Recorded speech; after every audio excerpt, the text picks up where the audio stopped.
today who, based on the investment of the Spirit upon their lives, they should not be at the level that they are ministerially, sincerely speaking.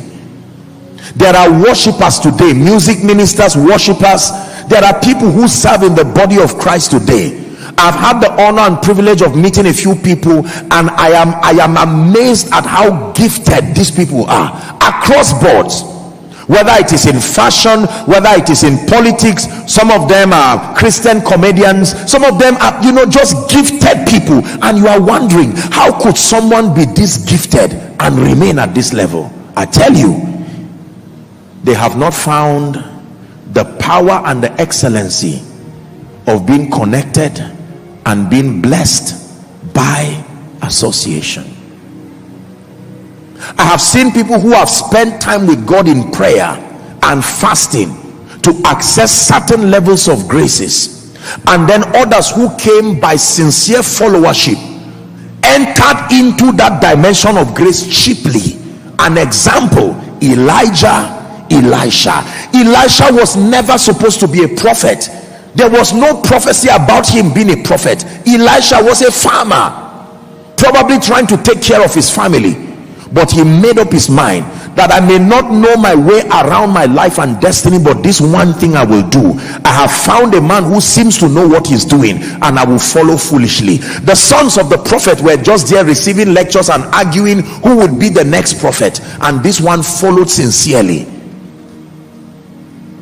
They would even just tout him and speak to him and say, do you know that God is going to take your master today? And he said, I know, but don't distract me. And when they went beyond the Jordan, Elijah looks at him and says, I'm about to go. You may not see me again, but ask very quickly. He said, for a double portion. And he said, you have asked a difficult thing, but if you can still maintain your focus to see me even as I go. Relationships. I cannot begin to tell you testimonies after testimonies of seasons that opened in my life, spiritually and otherwise, all because of relationships. Very profitable relationships. Are you learning now? Generally speaking, there are three kinds of relationships. Please write it down before we now discuss a few principles. There are three kinds of relationships and associations. Number one, there are general relationships, general associations.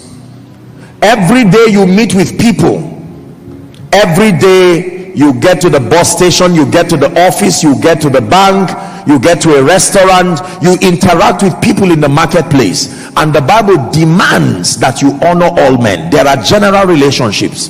You can go and meet someone for the first time in the market, and within the 5 minutes you have to spend with the person, you will gist and talk and laugh as though you were born from the same place, and afterwards you say bye, never to see the person again. General relationships. Number two, there are seasonal relationships.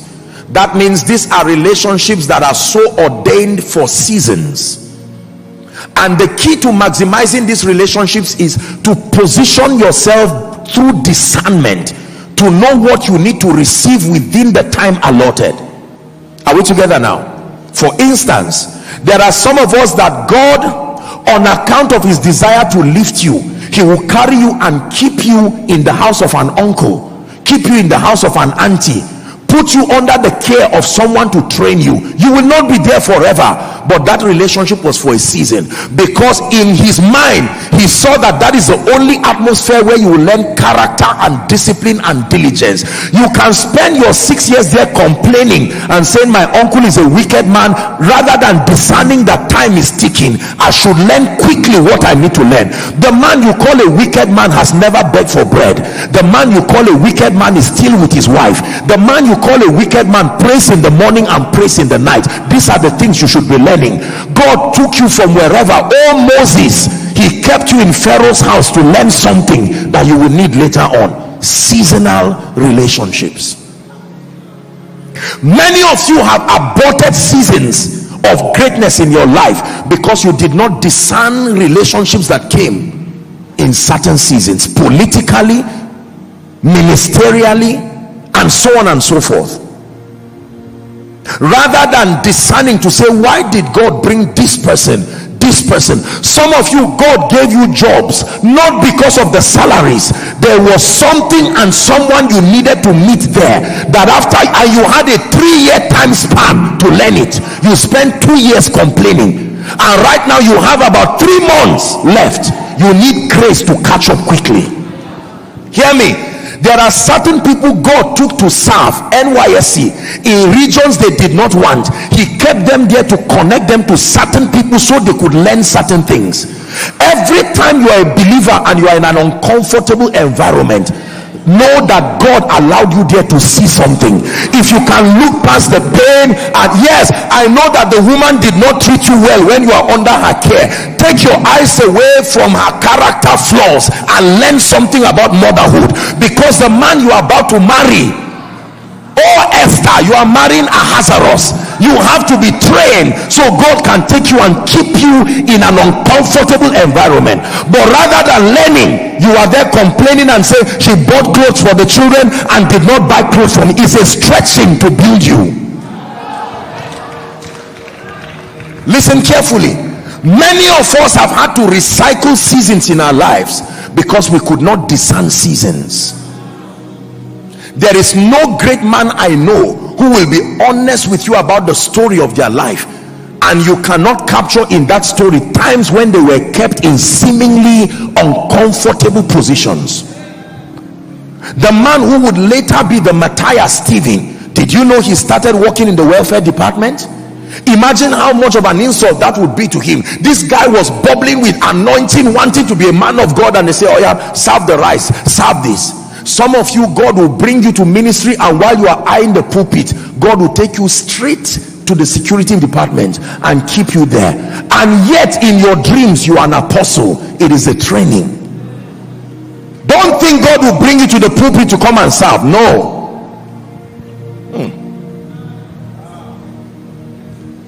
So we have general relationships. Please pay attention. We're getting deeper. We have seasonal relationships. And let me tell you something with seasonal relationships. Seasonal relationships are largely the kinds of relationships that God uses to prepare us for destiny. Some of you can have a 2-week course with certain classmates, and within that 2 weeks, more than what you are learning, God brought you there and connected you to certain people, because 5 years to come you will need one of those people to be used by God to open a door for you. And when you are there, you will love only Christians and hate Muslims. You will love only Christians or love only your tribesmen and hate other people, and the Spirit of God will say you are wasting time, you are not discerning. Everyone there has potential to be used by God to bless you. Are we learning? The third kind of relationship, very quickly, they are called destiny relationships. These are relationships that do not die because there is prophecy on them.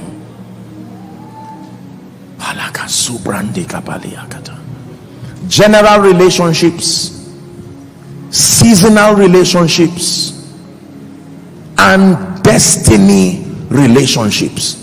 These are people who are part of the overall equation of what God is doing in your life. All of these relationships happen to us every day, and we must have the discernment to know who is in my destiny as sent by God beyond my current level. If you do not know this, do you know many people, especially those who are non-Christians, they know the value of what I'm telling you. They will go out of their way to consult with diviners. Help me check, who are these people who should be in my life? This man, this woman, this business partner, are they correct? And the man can conjure all kinds of powers and say this one is there to stay. He will not help you now, but 15 years after now, this is the man that God will use to lift you.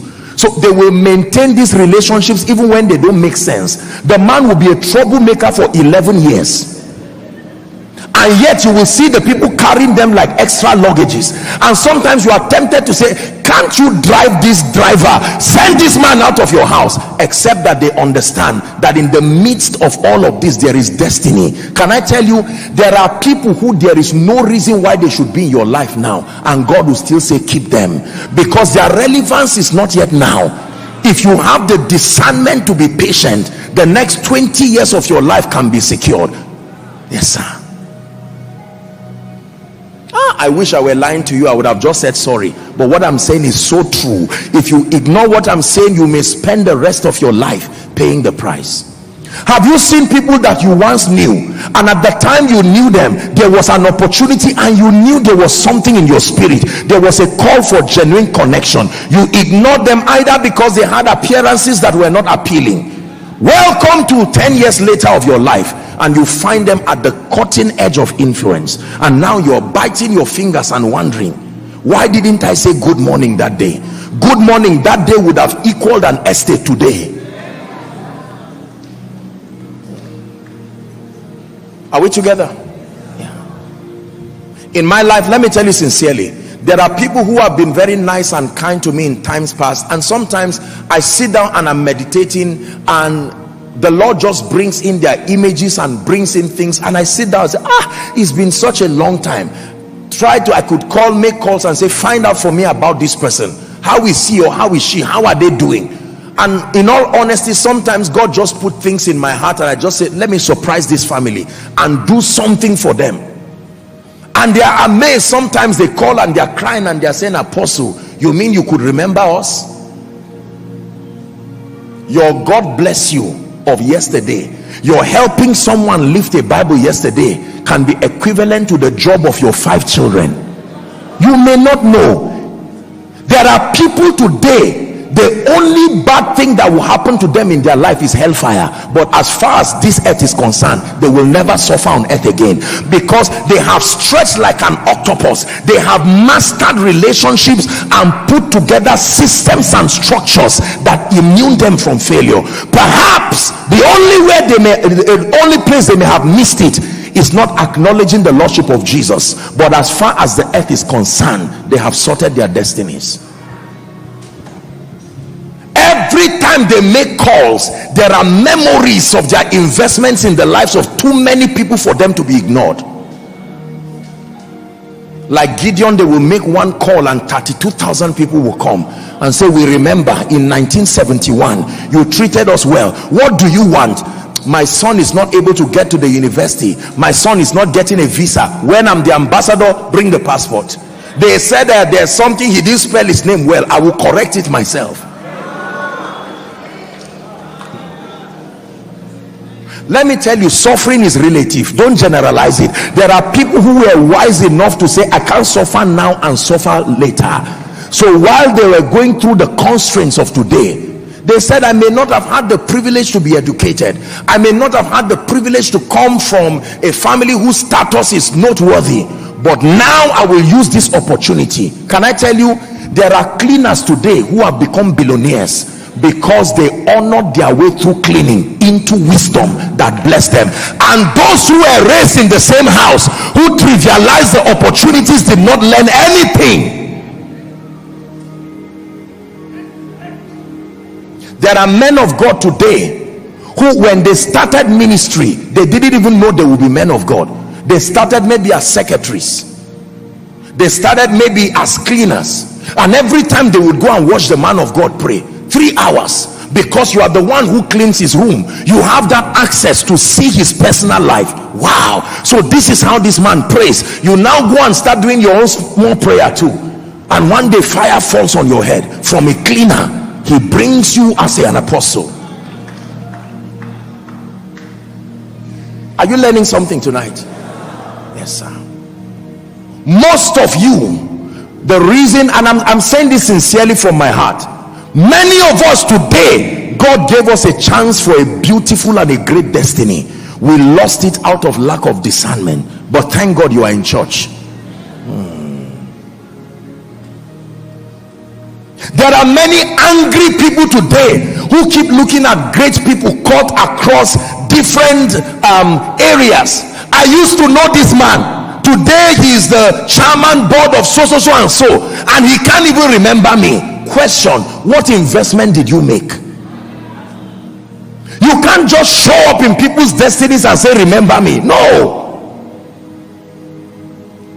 Honestly, if you learn what I'm sharing with you tonight, you will come and say thank you tomorrow, because it will grant you the wisdom that will cause you to excel. Are we blessed? Yes.